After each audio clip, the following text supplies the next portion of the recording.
Galera, beleza? Eu vou estar fazendo um vídeo aqui mostrando pra vocês como que faz pra tornado roncar mais alto que o escape original. Você pode ver o escape original aqui, ó. O normalzinho.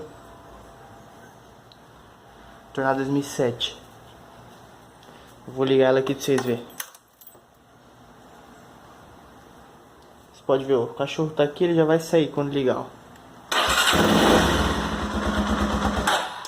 Opa.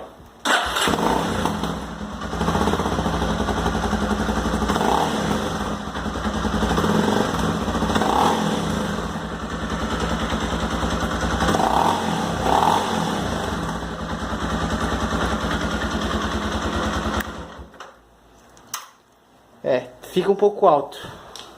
E é simples, galera, é só vocês fazer isso daqui, ó. Não sei se vai dar conseguir pra ver. Aqui, ó. Tá vendo aqui, ó? O catalisador dela. Você faz um furo. Só isso. Esse é o segredo. E pode passar em blitz, pode passar em... se quiser aí que não vai dar nada. Vou ligar de novo aqui pra vocês verem.